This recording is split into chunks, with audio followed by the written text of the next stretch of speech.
And so the final battle begins. All I have to do is harness the power of the third and final Egyptian god card while maintaining my position as the #1 ranked player in the world. Only then will I have proved myself worthy of wielding their godlike powers. And once I have it, with the snap of my fingers, I will purge this earth of all mono-red players. Let the game begin. I think we'll still keep this one. Plus, I can curve out into Hauntwoods on 3, which will discount both of my bindings down to 1 mana, extremely efficient removal. I don't think we need one more lands, that one can go. Your move.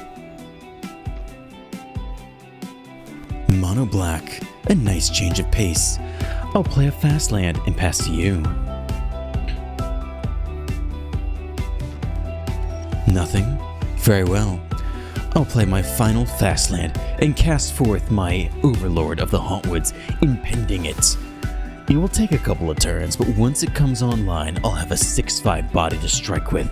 In the meantime, it produces an Everywhere land, which counts as every land type, discounting my bindings down to 1 mana, also allowing me to cast Jace off of its blue side.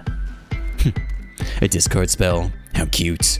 I could discard 2 lands, but I think I'll drop one of my bindings here. Mostly I want to make sure I can cast my Egyptian God card if I draw into her on time.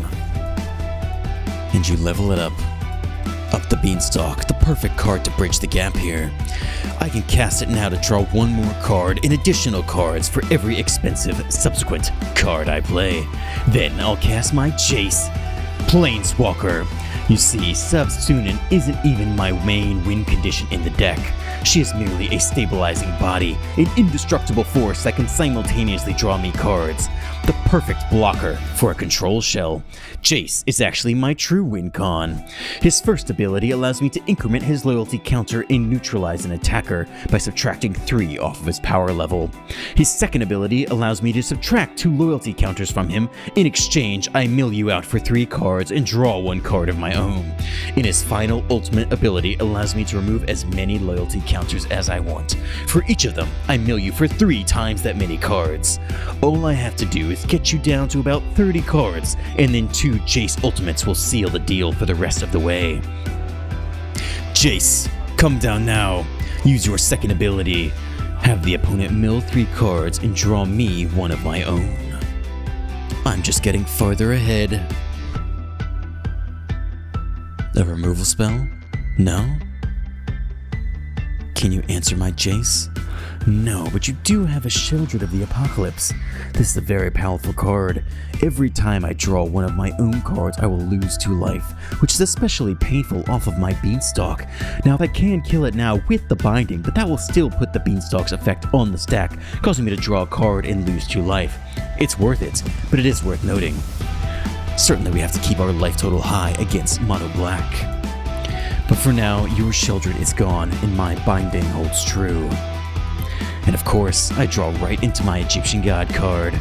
I'll plus my Planeswalker. I don't have quite enough mana to cast her yet, but she is coming soon.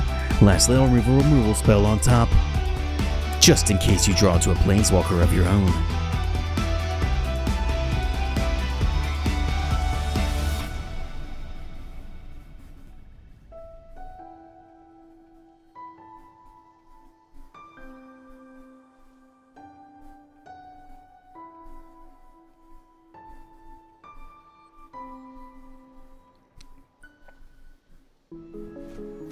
The Bloodthirsty Conqueror.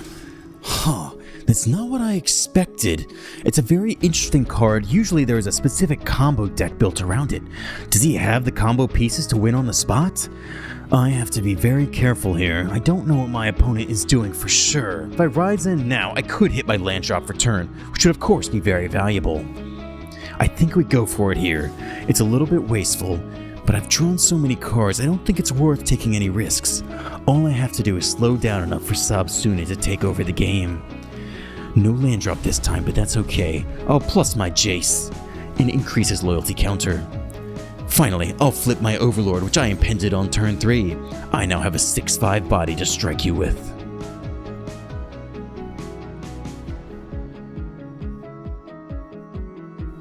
Or at least I did. Looks like you found a planeswalker of your own, and Liliana no less. Her -2 ability forces me to sacrifice a creature, one of the only ways around Sabsunian's indestructible effect. I'm glad to have seen it now, wasted all my Hauntwoods. Next I'll -2 the Jace, mill you for 3 more cards, and draw 1 more card of my own.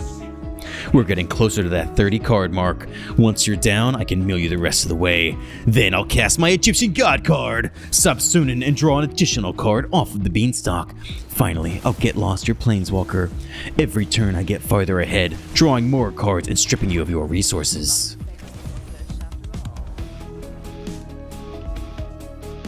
That's right, she's indestructible. Can you find a way past my God card?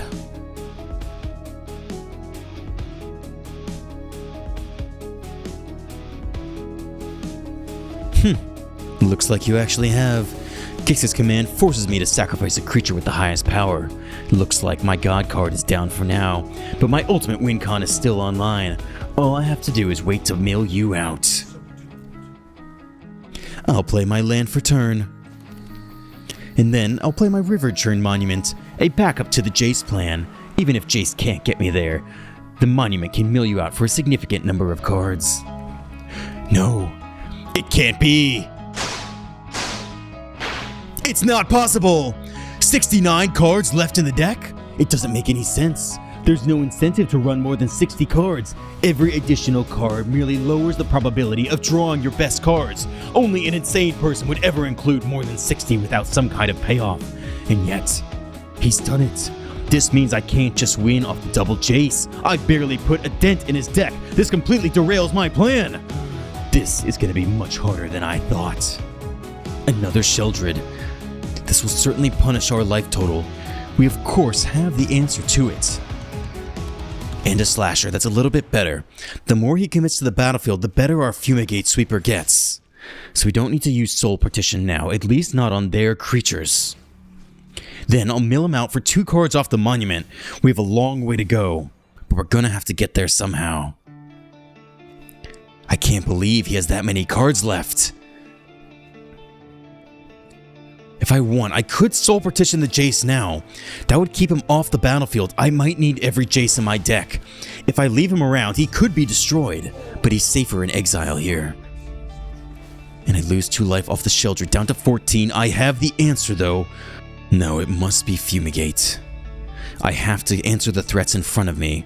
Fumigate will destroy all creatures and gain me back life for each of them, and draw me a card off the Beanstalk. This will cause me to lose all life off the Sheldred, but it must be done. And the Slasher will come back as well, but it'll give me time to think. Then I'll play my land for turn, and I think it's time to start the Jace train. Jace, I summon you. Use your ultimate ability. -5. Mill out the opponent for 15 cards in one go. You see, even if I can't mill you out completely with Jace, I always have my River Churn Monument.